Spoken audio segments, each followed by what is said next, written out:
Welcome to the Prosperity Podcast for entrepreneurs who are ready to drop the hustle and earn more. I'm your host, Danielle Amos, business and success coach, certified Proctor Gallagher Institute consultant, and lifestyle entrepreneur. Each week, I'll bring you amazing entrepreneurs who have built wealth, harnessing the power of their mind. Prosperity and money are truly about energy, and I'm on a mission to help you create financial abundance through the power of thought. It's time we started normalizing conversations about money and create the wealth that is yours. Are you ready? Let's do this. Welcome to episode 131 of the Prosperity Practice. Today, I have a very special guest joining me. His name is Michael Edwards. Michael is a speaker, a healer, a mentor, and a coach. And he uses hypnosis and his understanding of the subconscious mind, as well as emotions and energetics, to help his clients heal from trauma, break through limitations, and catapult towards massive growth, happiness, and success. Michael trained with the world-renowned therapist and author Marissa Peer in her groundbreaking method of hypnotherapy called RTT. And he has been referred to as one of Marissa's proteges. So Michael and I found so much in common with our journeys, both of us having an incredible mentor, and then both of us being named our mentor's proteges. It was really cool to connect with him. It's like we speak the same language and have a different, we speak on the same work, but different languages or different dialects of the same language. And our conversation is fascinating. You're absolutely going to love his energy and just really connect to the way that we riff on the subjects of the power of the mind, money, and identity. So dive in, listen, and reach out if this episode resonates with you. I look forward to hearing from you. Enjoy. Today, I'm honored to bring you a very special guest. His name is Michael Edwards.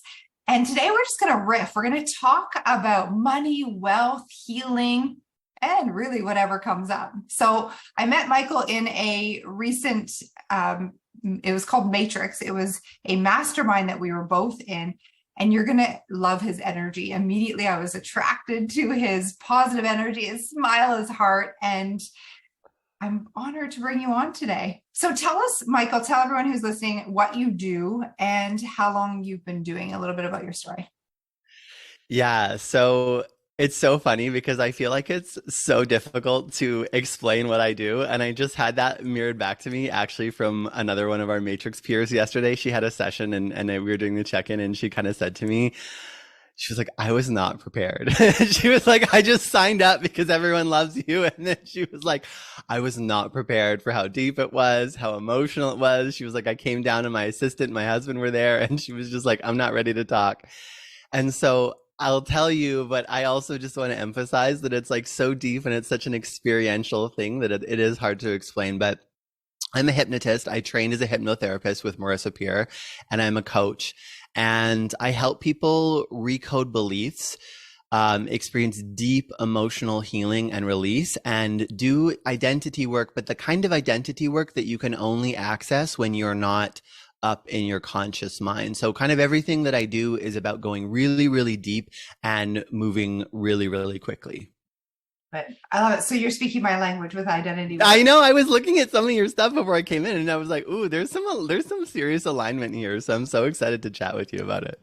So good. And I just went through the training for hypnosis as well. Not on the level, like I'm not interested in what you do. I think there's a huge partnership here because I'm like, Michael can take you on the journey, the one-on-one. And I love the group. I'm fascinated by the group mechanics of it and the language behind it. Yeah, it's super interesting for sure. What do you mean by the group? Like in a stage setting? Not so much stage, more just like speaking from stage. So what I've noticed is we're constantly in a trance. People there. in the world. And I'm fascinated by how it's being used in society. And I can hear the language and the speak everywhere. And so the reason why I wanted to understand was for myself, and then to use this knowledge for good. So I can help my clients in webinars or when I speak from stage, accept the truth of who they are. And I Yeah. want to do it en masse. And so if I'm speaking truth into their heart, into their subconscious mind, the faster they believe that they can be, do, and have anything, the faster their lives will change. I love that. I think that's so cool. And I think it's honestly, I think one of the reasons that I'm like such a good coach as well is because I started with hypnosis, you really start to get like what's the conscious mind, like what's deeper, how do you get things out of it? And I started just intuitively as I start to build this understanding, like sometimes you don't want to put someone all the way into hypnosis just to get like one answer. So I started to figure out how you could sort of challenge the mind to get stuff out of the subconscious when someone's still conscious. And then people started saying to me, "Oh, you're doing conversational hypnotherapy." And I was like, "Am I?" Like, I don't even know what that is, but I just kind of intuitively realized. And then it's become so natural and organic for me now. You know what I mean? Like, I know how to like speak to the subconscious and like get information out of the subconscious, like without that whole journey. And of course we still do that for like the really deep stuff, like it's for healing or something. But I just think it's such a powerful tool. And a lot of people I even find in our industry, like we'll talk about, like beliefs or stuff, or be like, don't we just get to change that belief? And I'm like, well, you've got to get it to shift. Like you can't just say, I'm choosing to change this belief, right? Like that doesn't, most of the time, it's got to be linked to something deeper. So I think that's amazing that, you did it for that reason and you're having that experience, because that 100% was the thing for me that just unlocked like this deeper understanding of like, how do we actually function and like, how do all these layers work together, It's huge. And the science behind how the mind works and what does work with hypnosis and the language and what doesn't, it's fascinating. So Yeah. okay, well let's get into it. So tell me a little bit about your journey. Why hypnosis? What attracted you to this? So it's so funny because if you had told me a couple of years ago that I was going to be a hypnotherapist or a hypnotist, I would have just been like, okay, you're crazy. But I was actually a choreographer for most of my adult life, and I was very successful at that. I traveled the world with it. I did a lot of work in Australia. I worked for MTV, Much Music, like a lot of stuff. And I always had this feeling that I was supposed to be some kind of healer. And I had thought about going to school to become a therapist. I thought about going to school to be a physiotherapist. And it just never quite felt like the thing. And I'd always loved like mindset and personal development. And I had kind of ended my career with dance, and I had had a relationship end, and it was kind of just before COVID. And, I was kind of at a low point in life, and I found Merce Pure on YouTube. And I'd been into this stuff my whole life. And so I was like, there's no way this one British woman has everything so much more figured out than everyone else. But I started to listening to what she said and doing what she said and talking to myself differently. And it changed like everything. And then I found out she trained, you could go and train with her and her method. And I was like, okay, like this is it. I'm going to do this. And I like really excelled at it. And then I went and trained with her live, and she kind of named me as one of her proteges. And then it just like, it just blew up. Like it's just been kind of nonstop ever since. And now here we are. So tell me about her. I don't know about her methodology or her. So fill in the audience about who she So, is. so she basically, I mean, she's kind of one of the most famous therapists in the world. She works with like the royal family and billionaires, and they like fly her in for US presidents and stuff when they're having like, she's amazing. And she was trained by Gil Boyne, who was an amazing American hypnotist when she was younger. And then she sort of over the time of her career put together all of these things out of like what works. And so there's pieces of different things. There's pieces of NLP, there's pieces of cognitive behavioral therapy, there's pieces of psychotherapy, and it's all done in hypnosis. So what I like to say to people sometimes, it's kind of like therapy in hypnosis rather than just hypnosis, if that makes sense. And in some countries it's recognized as like if I was in Europe, I'd be recognized as like a fully fledged like therapist, whereas in Canada it's just recognized as a hypnotist. But I shouldn't say just but yeah. And so she kind of took everything from this 33 years of experience and simplified it into this really simple framework of this method of like what works. And so, I feel like I got like a whole lifetime worth of knowledge like in training with her, and like I really really got it too. They asked me in my first year to teach the school. Like I've done a couple master classes for the RTT school, and then as I've kind of grown too, I've gone and learned other stuff, and the way that I've evolved, the way that I work has just evolved and deepened, being in Melanie's world and like the emotional intelligence. And it's just like, I feel like, it's almost like I feel like I'm almost like an artist with it now. Yeah, that's huge. I got something really important from what you just said, the importance of the mentorship. So like Mm. you actually, you knew that you resonated with her and her way as soon as you heard, and you did something about it. Like you researched obviously how to work with her closely, and then fully committed and showed up. And it's Yeah. reminded me of my journey with Bob Proctor. As soon as I heard him speak, I knew that he knew something I didn't. And I often hear like the truth resonates with the essence of who you are. So when you know the truth or your truth, it just resonates. And so I did the same thing. I immediately knew I wanted to become a coach, and I wrote on the piece of paper on my book, I said, I want to be Bob Proctor's protege. And I covered it up because at the time I wasn't even a coach. Like I was in network marketing. Like, who do you think you Yeah. are?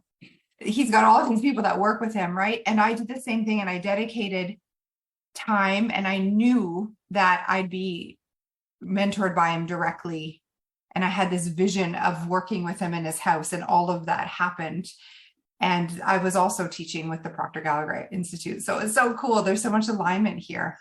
I love That's yeah, that's so cool. And oh, it's so funny that you're saying this, because all through like the training, Marissa always says, she's like, one day someone's going to come along that's going to be better than me, because they're going to have like all of this knowledge, like plus their growth. And every time she said that, I was like, it's going to be me. And it wasn't even like, I was like, it was like this, like, it was like, it came from somewhere else. It was like the universe. It was like, it's going to be me. It's going to be me. And then she said, after she saw me, she was like, it's you. She announced me one time. She's like, I always knew someone would come along, and I see that in Michael. And I was just like, oh my goodness, like this is crazy. And also, like, I just felt it. Like it felt like universal alignment. So Yeah. cool to hear that sort of parallel in our stories. Yeah. And that's the best thing about a good mentor. You expect people to bring their life experiences to your container and pass you in Yeah. awareness. Yeah. And Yeah. And just to be clear, I'm not claiming to be like better than her. She's absolutely incredible, but just like the synergy of that, like, yeah, is amazing. And I think it's more like one of the greats. Like you bring your Yeah. background, and all, Melanie says this a lot, like we step into, and there's nothing, like no one's on a pedestal. Instead, you take your place beside one of the greats, and you Totally. do for yourself. Amazing. So where are you now in your journey? Like I've seen you grow so much in the past few weeks, and wow, it's been what, 3 months almost. Yeah. Yeah, so it's interesting. I just did this masterclass, and I kind of broke down because I was like, there's something happening. Like I've evolved past just healing, and I don't know what it is, and it's difficult to communicate. So the word self-actualization kind of came across my radar, and I was like, this is what it is. Like I'm self-actualizing, and I can help people at every stage of the journey, but I think the sort of further along you get, the sort of less people that there are that can so I feel like that skill set is become the most kind of sought after. So if you look at sort of if you look at stage one being kind of like low awareness, a lot of unresolved trauma, doesn't really realize like the past has affected them, doesn't have the awareness that their thoughts and the way that they create is the thing that creates their reality. And then if you look at stage four as like, I am the creator of my reality. I've let go of all the old stories. I've stepped into the identity of now. Like I value my internal world more than my external world. There's a whole journey there that I feel like is really, there's always healing and growth together, but I feel like it's more healing focused and then it's more growth focused. So I think even in just layering that out, it's given me more clarity too, because I'm like, okay, this person's at like stage 2, like they need some of that like deep trauma healing. And then it's like, I find, and it's interesting because I'm interested to talk to you about this actually, because I've realized that kind of getting from like stage 3 to stage 4, a lot of it is like identity stuff. Like I think there's a lot of healing, recoding of beliefs, and then finally there's like this deep identity work. And I just actually had my own identity shift, which was like absolutely massive for me. So I'd love to hear some of like, your take on that, like, because I've just basically just seen it as a line like on some of your copy, but like what does that mean to you and how do you work with that? Yeah, well, I just got shivers as you said that. So, Oof. identity for me is there's two types of identity, right? Well, there's actually identity and self-image, and they're slightly different. And I Mhm. use the words back and forth quite a bit because I think there's a lot of people that you like understand identity, but perhaps don't fully know self-image. So we've got our identity that we present to the world, which is very easy to see, and the self-image we present to the world, the outside. But the inside shift is how you perceive yourself and then show up and how you think about yourself. And if you see the world as a projection, then everyone and everything is responding to the way you feel and think about you. And you can never outperform that self-image. It's just not possible. It sets the limits to everything you experience. And so I think you're absolutely right. I think that, and I believe that identity work now is like as we continue to self-actualize becomes more and more important. And the ultimate identity, I believe, is to have the courage to understand who and what you are as an infinite being, as an extension of source energy, really. Like, and there's so much on like a material level, like between that, but like ultimately, isn't that what we are actualizing to? I like just got goosebumps twice in my whole body while you were talking. Like, I feel like I have to share what I just went through recently. Is that okay? Please. I believe so deeply in this work. Like, I have it all the time. Like, basically, every time I have a block or I feel stuck, I have a best friend that's also does what I do, and I go and I have an RTT, like hypnosis session with her.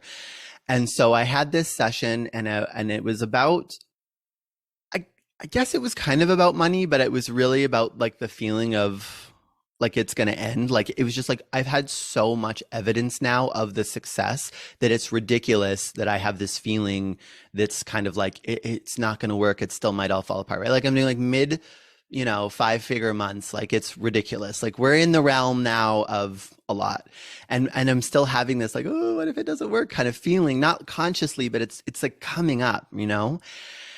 And so I had this session and we're going back and we're looking at the past, and I just realized that I had this story and I actually hadn't told it in a long time. But when I was a kid, I was born and my parents weren't like super high capacity parents. And so there was just me, and there was a lot of love, there was a lot of nurturing, there was a lot of good. And then I turned 4 and they had twins by accident.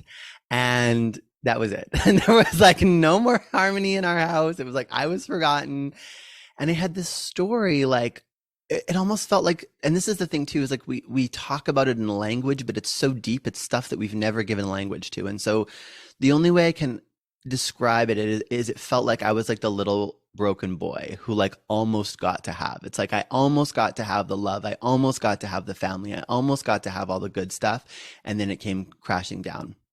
And of course, once we have an identity, like you said, our mind just keeps looking for reinforcement, right? So when I was in sort of like 7 to 12, my parents, my dad lost his job and they lost a lot of money in businesses and stuff. And so it was like this repeating cycle of kind of like, it all falls apart, it all falls apart, it all falls apart. And I had worked on the emotional and even the belief codes around that, but deep, deep down was still this little piece. And once I saw it, it was just like this shift in the realization of like who I am now. Like I am the person that went and did that training and came out and was like recognized, by Marissa. I was the person that, got into Melanie's world and got noticed and like is in the Matrix. I am the person that built this business. Like everything's been exponential. And it was I love what you just said, because it was like this shift. It was almost like the timeline changed. It's like before it was like that past was real and the identity that I'm creating now was an idea, and it was like gravity shifted. It's like I am the me that I am now. Like that's who I truly am. And that past identity was just kind of like a memory, and it's almost like time flows out from now, like past and futures. Like this is real, like the now that I am is infinite and is real, and it's like I am the creator, and I am like this is me, this is the real me. All those old stories, like those are my parents' stories. Like I am the one that creates greatness and success and is infinite in my capacity to expand. And it's like it's hard to describe in language, but it just changed everything, and the way that I feel, the way that I look at things. It's just I just like all of that old stuff is gone, and it's amazing. You said the time flows from the now, the identity now, and it's like like the past was redefined because Yeah. how you're now identifying with you, and the Yeah. future is now changed. So it literally you have went on to a different timeline, and that's the power of identity work. What's also really important for those of you listening, you may have heard in Michael's story, like the repetition of experiencing the same thing over and over because of the identity that he was holding. And this was deep. Like you said, you had healed so many beliefs, and there's so much to identity. So that's why I think it continues to come up. Yeah. And the moment that you saw it, you could choose something new. Like that's not me. That's actually from parents. Yeah, and I don't think you could do it in the beginning. Like I don't think you can just jump from stage 1 to stage 4. Like I think I had to have all of the awareness that I've built and have done all of the healing. Like I always say, it's like you kind of have to get out of the mind out of the way first before you can deal with anything else, and then then we deal with the emotional stuff. And I think yeah, because it was really me that saw it and understood. Like I think I had to be able to understand how my identity shapes me to a certain degree before I could see that. Like I could help someone find that, but if it's like someone's first day of personal development, like I don't think you could get to that and shift it. Like no matter how profound the practitioner is. Would you agree? Like, does that make sense? Well, what I've noticed is that you can create, like, it does feel like we're creating our next level, our identity. Like we can Yeah. choose. However, the word creation, I'm not huge on. I used to use it all the time, but I believe that we remember our Yeah, sure.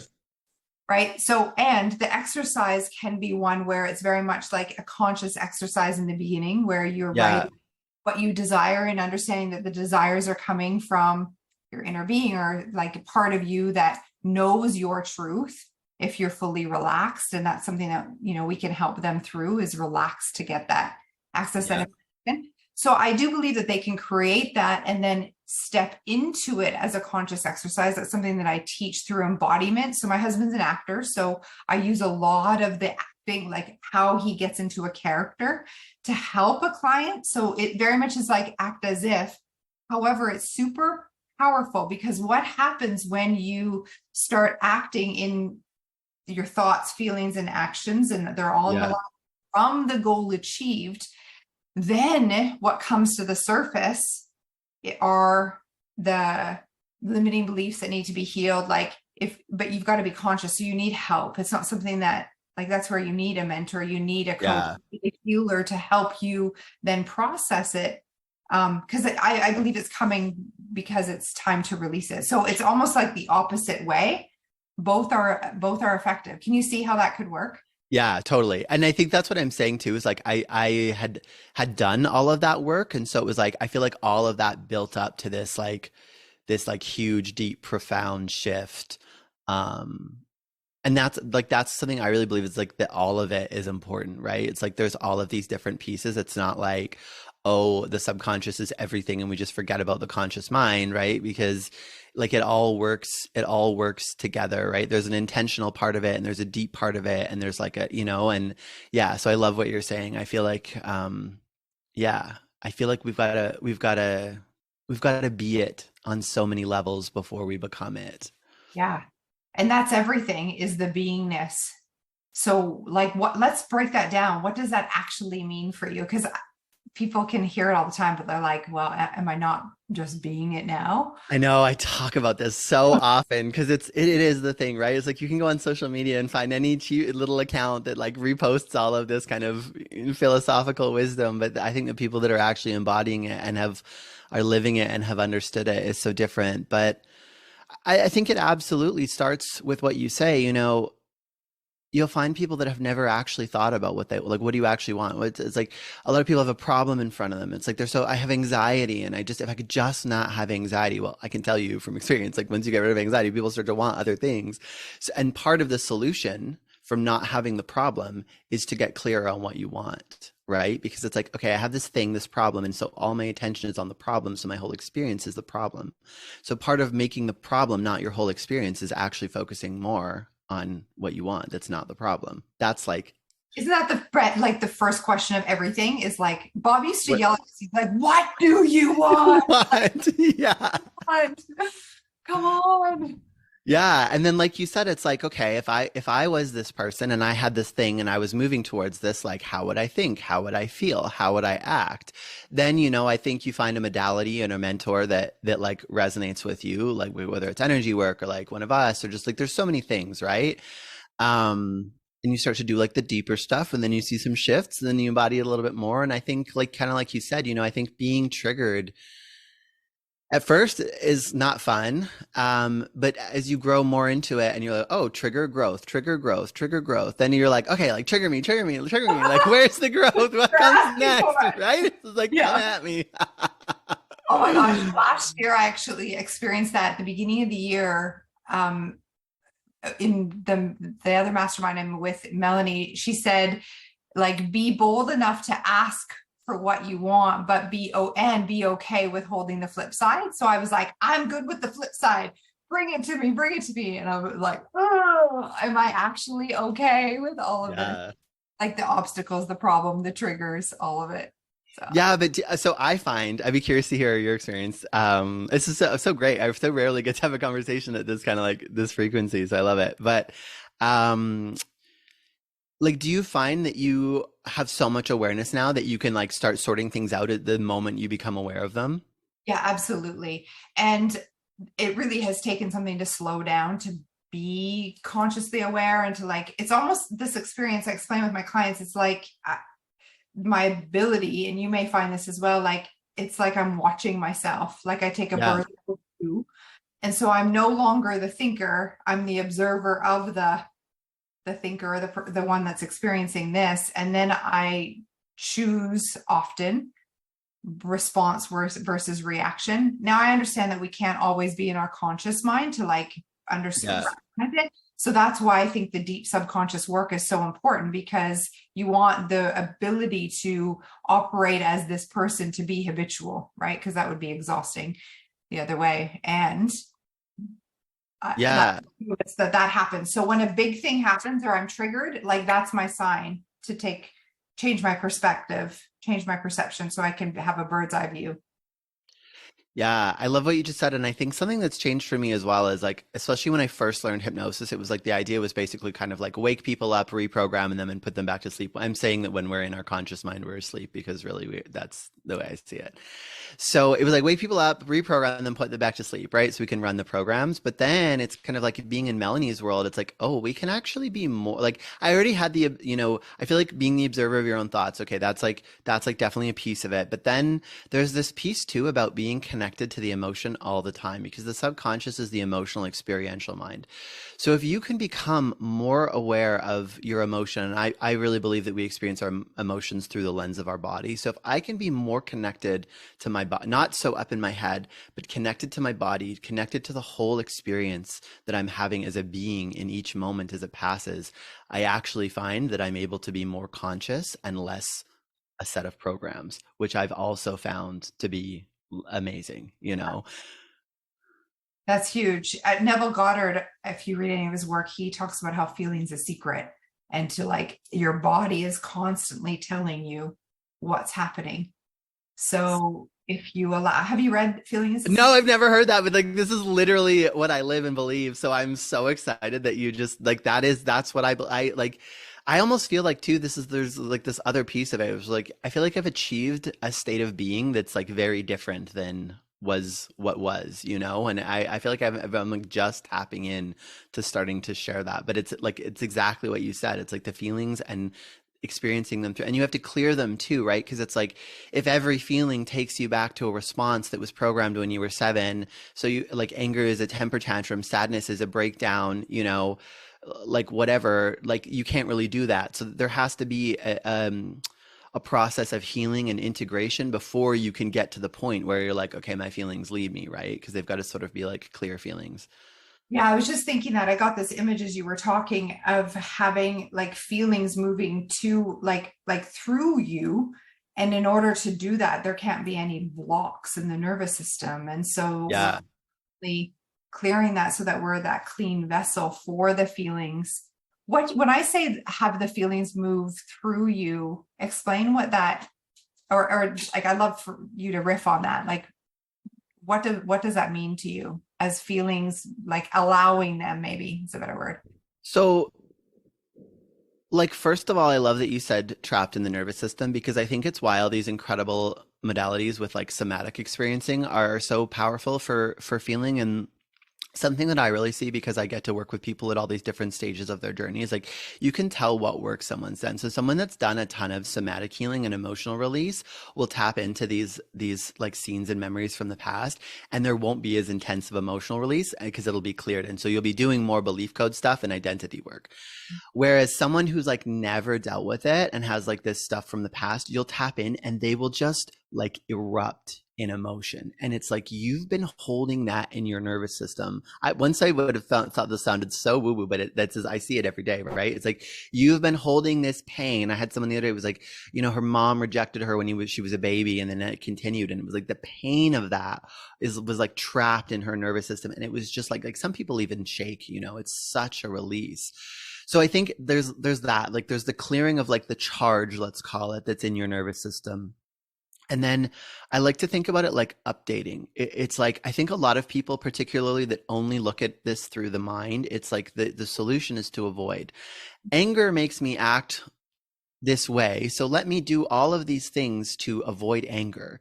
And I always say it's like you have a bomb in your house and there's like detonators on the floor, and you're like, let me There you go. I just won't step on the detonator. And you're like, okay, what about when your family comes over and there's people everywhere and there's like, no, we'll just be really careful, just nobody step on the detonator. And it's like we don't want to live our lives like that. Like we want to disarm the detonator, right? And so I feel like for me, the way that I experience this as it's evolved is, and this might be because I'm a photographer, but I experience the emotions almost like colors. Like if you think about like colored lights, like a blue light and a red light, and I've trained myself to be present with my body and the experience that I'm having. So like when the emotion shifts, I feel it. Like it's like if I'm in public and someone says something, the first thing that I'm aware of before I've even thought a thought about it is the experience that I have in my body, whether it's like a little bit of shift into like anger or like, I don't know, I keep bringing up anger. It's just like, I feel like it's the example emotional a lot, or like joy or whatever. It's like, I feel this almost like color shift, like emotional shift, like in my body.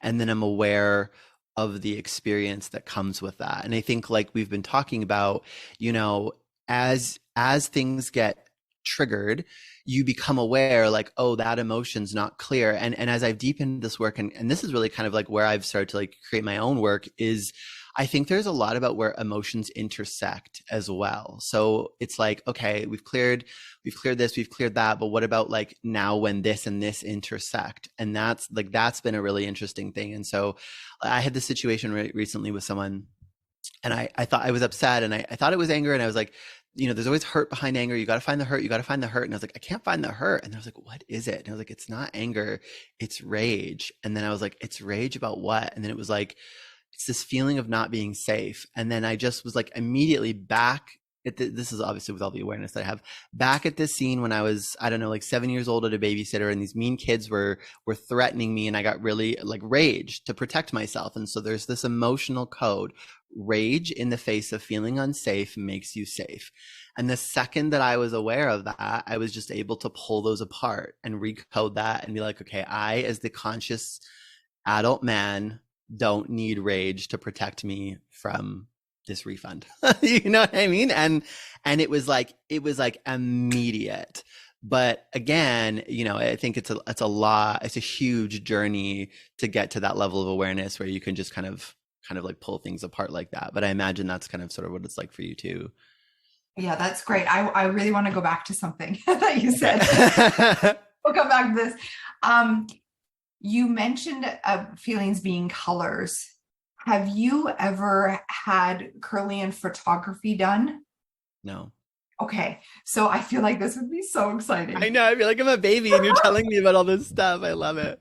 So the photography measures like the aura or the frequency, right, of the body. And so there's been experiments done as the feeling, because your feeling is what the intuition can pick up as like the frequency in which you're in, your vibration, right? Does that make sense? So as you change your emotion, there's Kirlian photography that can actually take a picture, a snapshot of your human body and show you the colors. So the experiments show that as you change, the colors actually change in this picture. As your feelings change, the colors change. That's so freaking cool. Okay, so when you said that, I'm like, I think what you're experiencing, like it would be really wild if you actually in your mind felt like if it was purple, that's joy. You know what I mean? And it is, because you might recognize something that actually is true and already exists. Like that wouldn't surprise me at all. It wouldn't surprise me either. Wow. Yeah. So that's one thing. So look at that. I think it'd be a really cool experiment for yourself and a group of people to actually do those photographs. The second piece is it almost sounds like when those emotions are coming together, and you said this is your work. Do you feel like it's the blending of these emotions that's creating something different, or like it's causing? I think it's more like as you get into the nuance, right? So it's like this emotion itself has been worked on a lot, and this emotion itself, but then it's like when these two things collide, there's still something there. I think of it almost like when you mix colors, like you've got like cyan, yellow, magenta, and then you like mix them to make all the other colors. I think about it like that. It's like there's like primary colors, it's like there's primary emotions, and then there's like emotions that kind of like intersect. And so I think there's a space in looking at things the way that I look at that, like things go back to like when they were first patterned in. It's like I think there's a space there for like when these two emotions intersect to access a pattern that's not normally accessible. Does that make sense? Yeah, like exactly like how you just explained. That's for yourself and what you noticed. Yeah. That's really interesting. Yeah, it's kind of something that I've just tapped into and become more aware of recently. But as I've been using it with like that awareness, and as I work with clients, it's been so powerful. So yeah, it's really cool. You get to untangle them. So in your work, do you help a client work through that untanglement, or is it something that they go do on their own, or is it done through like conversation in a session? Yeah. So I would say, like, if you could simplify everything, it is kind of like an untangling. I feel like people come in with a ball of string and like we pick at it a lot. So I would say we do a lot of untangling in the session, and then people continue to untangle like afterwards. Like the mind, even like people will be like, my mind went to other scenes and made other connections, and you're like, yeah, that's great, because the subconscious mind, like, it wants to resolve, right? And so you can't really hold conflicting beliefs, but we do. It's just because they've never been at your attention at once. So a lot of the time it's like you untangle a lot of stuff, but there's other things where it's like, okay, well, you've been holding this thing and you've been holding this thing, and if I bring them both to your attention at the same time, they don't actually make sense. And even if it doesn't let go in that moment, like the mind, now that it knows, will just like churn to resolve that. And so that it's like in the background, they're having lunch and the mind's like, oh yeah, and this time when you were 7, that thing happened too, and that was linked to this, and that's not actually true. And it just like, it'll kind of continue to unravel for a while. So that's why with the session that I do, It's 2 hours. It's a whole journey. And then there's a recording, which is all of the positive suggestions and the new thoughts that the client listens to in hypnosis for 21 days. And so we don't like to do another, like I'll do coaching during that time if someone's, wants to do that with me as well. But we don't like to do another hypnosis session in that time because we really like to give things time to unwind. And it's really interesting. I like to check in with people at 21 days and it's like there's a continuous unfolding. Like it's really cool. Isn't it cool how the mind continues to work on it to figure it Yeah. out? Because like this part and this part aren't separate. And so Yes. it wants them together and Yeah. it actually is doing that work for you. It's like so cool. I love Yeah. that. Yeah. Yeah. Yeah, that's like one of our jobs, isn't it? Is to find that cognitive dissonance and highlight it to the mind. Like once you really highlight to something that doesn't make sense, like the mind hates open loops, so it'll just like work in the background to resolve, which is super interesting. That's super interesting. If like for how many open loops there are out there in society that people are in, I think Yeah. in Oh like yeah. running in the back and consuming so much energy that most people aren't even aware of.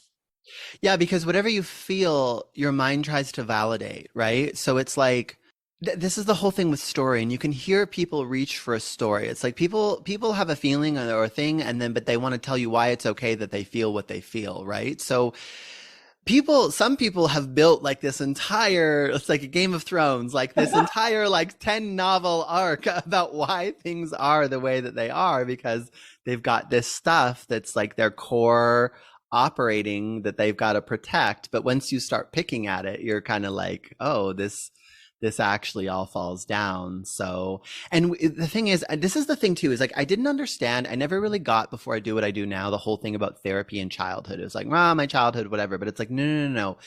The part of you that runs you is programmed.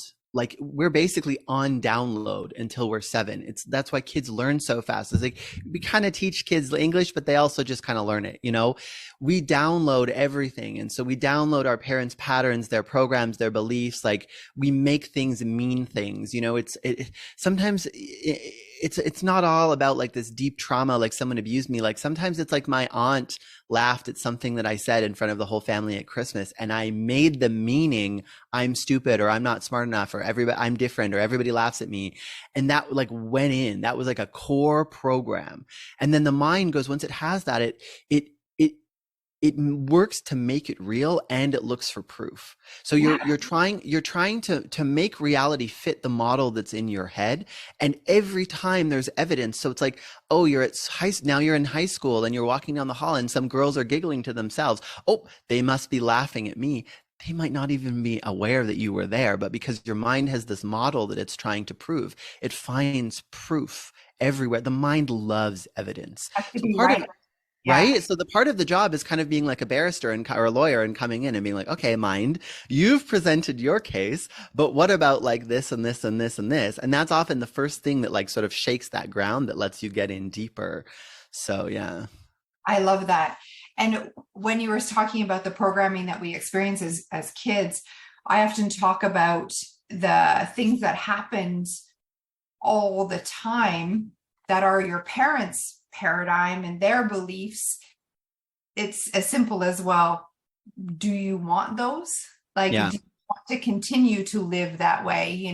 Maybe it's Yeah. about, or relationships. So it, like you said, it doesn't have to be even a big trauma. It's like what we experienced on repeat over and over. And it doesn't have to be true. That's the big Yeah, thing. not Because even.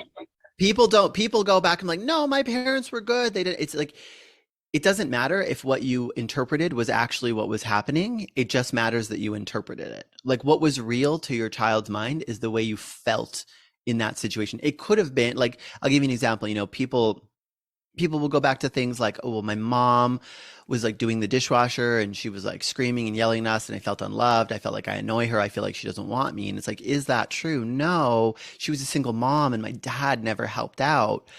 That's the adult truth. But that child didn't, like, even if they consciously understood that, it doesn't change the fact that they felt unwanted by their mother. And when we don't feel loved and validated and supported by our parents, there's a whole set of things that happen. But but it's like, it's not about what was true logically, it's about what you experience. That is the reality. Like, it's our reality always, but like especially for a child, because they're not even in beta yet, right? Like, they're basically in like a hypnagogic state. So I also find it fascinating to recognize, or when I let clients know, like for themselves, that who are now parents, but also to think about their own parents. Their parents could not give what they didn't have. So if the parents yeah, have the awareness or the prosperity mindset, for example, it's not possible for you to pass it on as yeah. far as, you know.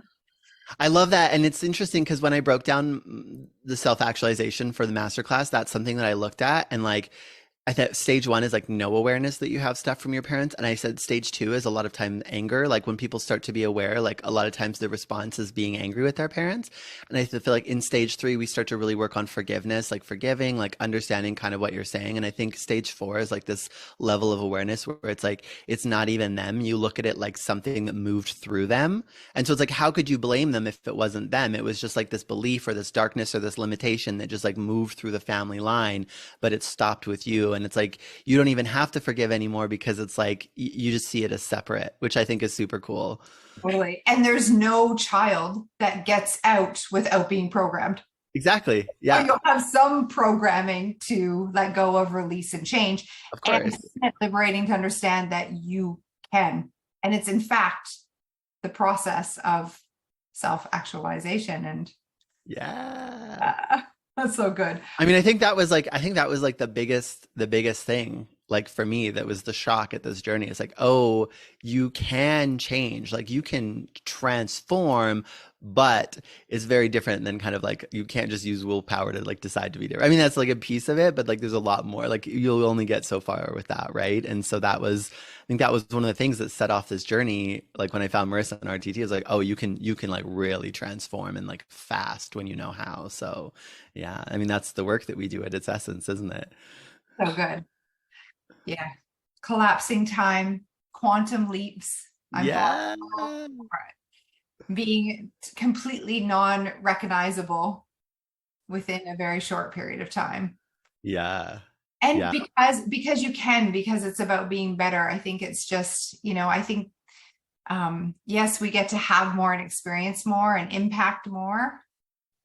For me, it's about the understanding me and being the best version of me and continuing to upgrade what that looks like. And Yeah, because level four is infinite, isn't it? It's not like you get to level four and you're done self-actualizing. It's like then there's like the continuation, the continuation, the continuation. It's just like constant expansion, which is beautiful, really. yeah, I feel like this conversation could go on forever. I know. I could. You just said that, I'm like, and okay, well, let's talk about that. I know. What about like after physical body? Do you like, because I believe there's still expansion then. Oh yeah. Yeah. So good. Thank you, Michael. Thank you for being here. Thank you for blessing our audience with your presence and your energy. Beautiful. I love it. Oh, thank you. Yeah, I mean, we're definitely gonna have to have another chat because this We is get to spend, amazing. we get to spend the weekend in Miami as Oh well. my So goodness, that's right. I keep forgetting. I'm so excited. Have you been shopping? I've got to figure out my outfits. weekend, yeah, got my phone, my online shopping ready to go. I think I'll like order everything and then just send what I don't like back. That's my style. Nice. I love that. I love that.